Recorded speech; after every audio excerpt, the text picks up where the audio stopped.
Words are very, very important. And I think we are very responsible for giving feedback to one another. Constructive, positive feedback. That's what's in our mantra as Hortonettes, that we need to be doing that with one another. And what I call it, my formula is called TSP. Those of you who cook, what's TSP with a period after it in a simple recipe? Teaspoon. So what I call it is truthful, specific, positive feedback. So I believe if we're going to create a culture of working smarter, we need to give each other truthful, specific, positive feedback on a consistent basis. Have you noticed today what one person has done an outstanding job giving truthful, specific, positive feedback on this stage? Who? Glenn Horton.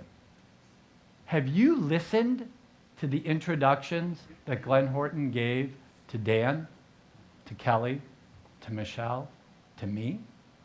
I actually welled up during Glenn's introduction.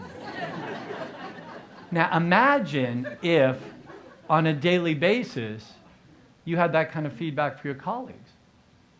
What if you didn't just wait for special events where you're giving formal introductions? What if you could eyeball your life partner and say that? Your child. Those account executives. You know, like producers, you're such hotshot superstars. You know, you're like actors. And the account executives are like stage managers, you know, and remember, we're only as good as all those people around us. And so producer hotshots, I'd say you need to up the ante for TSP probably more than any of us in the whole culture, to recognize that those folks around us make us great.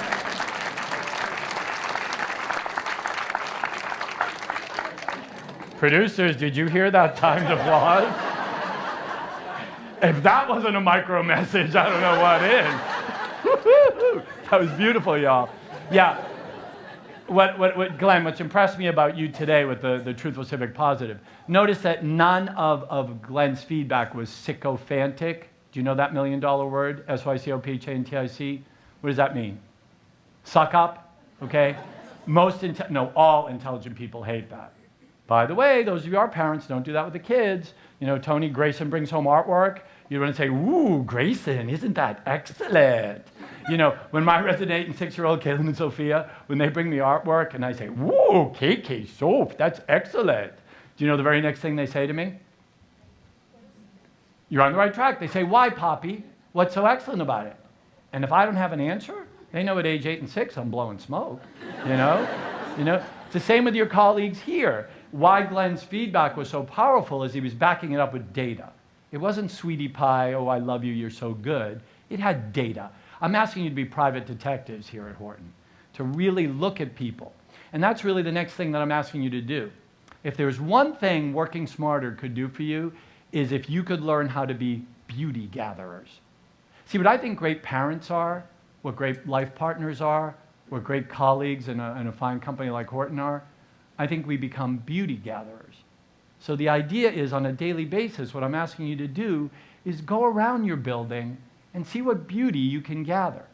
And you do that with these 4 things God gave you: 2 eyes, 2 ears.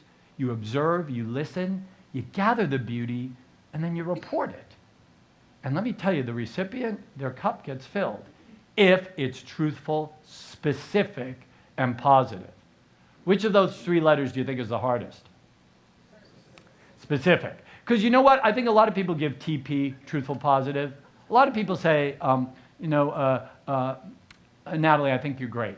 And they mean it. It's truthful and it's positive, but it doesn't hold anything. It doesn't mean anything. You got to back it up with data. Why is Natalie great? You got to back it up with that data. Truthful, specific, positive feedback. And the job you need to do is to be a beauty gatherer.